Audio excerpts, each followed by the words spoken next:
নমস্কার বন্ধুরা, আবারও তোমাদের সামনে হাজির হয়ে গেছি আরও একটা রেসিপি নিয়ে। চলো আজকে এই ঢ্যাঁড়সটা, জানো তো গরমকালে ঢ্যাঁড়স ওঠে, কচি কচি ঢ্যাঁড়স খাওয়াও যতটা উপকারী আমাদের হেলথের পক্ষেও ততটাই ভালো। তাহলে চলো আজকে ঢ্যাঁড়সটা একটু অন্যরকম বানাই, যাতে আমার বাড়িতে আমার ছেলে খুব ভালোভাবে খায়, খুব ভালোভাবে ভাত রুটি সবের সঙ্গে খেতে পারে, আর তোমাদেরও যাতে ঝামেলা লাগে না, ঝামেলা ছাড়াই রান্নাটা করে নিতে পারো, অতটা টেস্টিও হয়। চলো ঢ্যাঁড়সটা কীভাবে বানাই দেখাই। এখানে পেঁয়াজ, কাঁচা লঙ্কা, টমেটো, আদা, রসুন সব নিয়ে নিয়েছি। এগুলোকে কি করছি চলো দেখো। ঢ্যাঁড়সটা করবো বলে আগে একটা মশলা করে নেবো। তার জন্য আমি লবঙ্গ, এলাচ, দারচিনি দিয়ে দিলাম, আর এই পেঁয়াজ, টমেটো সমস্ত জিনিস দিয়ে একটু ভেজে নেবো। এতে কিন্তু গন্ধ আর টেস্টটা একেবারেই বদলে যাবে। এরমভাবে একবার করে দেখো, যারা ঢ্যাঁড়স খায় না তারাও কিন্তু খুব চেটে চেটে খাবে। আদা, রসুন সমস্ত একসঙ্গে দিয়ে দিলাম, কাঁচা লঙ্কা এর সঙ্গে দিয়ে দেবো।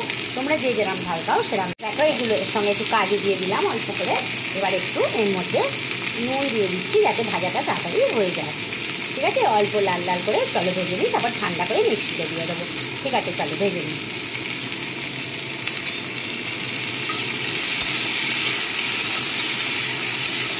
খুব পুড়িয়ে ফেলবে না, বুঝে শুনে হালকা লাল লাল করে ভেজে চলো ঠান্ডা করে নিয়ে মিক্সিতে পেস্ট করে নেবো।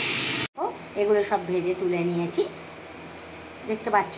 কাজু টাজু সব দিয়ে দিয়েছি, কাঁচা লঙ্কা দিয়ে দিয়েছি, টমেটো দিয়েছি, আদা রসুন সমস্ত দিয়ে ভেজে এইভাবে তুলে নিয়েছি। চলো এগুলো পেস্ট। কড়াইতে আবার তেল দিয়ে দিয়েছি, গোটা জিরে ফোড়ন দিয়ে দিলাম।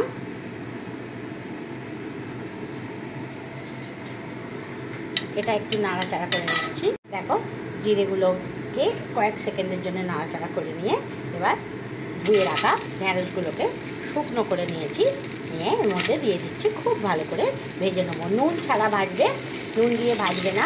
নুন দিয়ে ভাজবে কিন্তু ঢ্যাঁড়স থেকে অনেক জল বেরোবে। দেখো ভাজা চলছে, চলো একটু লাল লাল করে ভেজে নিই, যাতে ঢ্যাঁড়স থেকে আনার যে কাঁচা গন্ধ সেটা না ছাড়ে।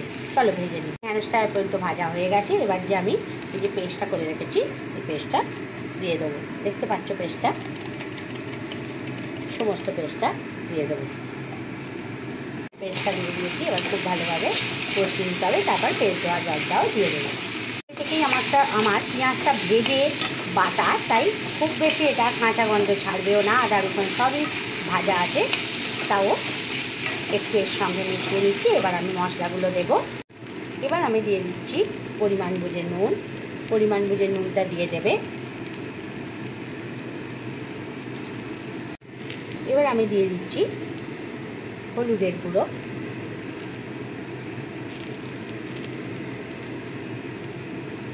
একটু যদি কালারফুল করতে যাও, হলুদটা একটু বেশি দিলে কালারটা খুব ভালো আসবে। তা মোটামুটি দিয়ে দিলাম। কাঁচা লঙ্কা বাটাই আছে, কালারটাকে একটু বেটার আনার জন্য দিয়ে দিচ্ছি কাশ্মীরি লঙ্কা গুঁড়ো।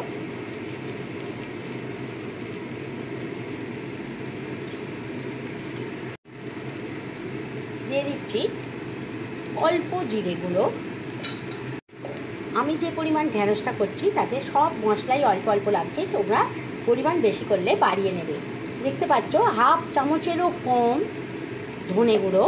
এবার এই মশলাগুলো আলাদাও গুলে নিতে পারো। আমি এখানে সামান্য জল দিয়ে এটাকে কষাবো। তোমরা যারা যারা চিনি মানে মিষ্টি একটু খাও তরকারিতে, তারা দিয়ে নিতে পারো। আমি দিচ্ছি না, দেবো কিনা ভাবছি, কিন্তু দেবো নাই ভাবছি।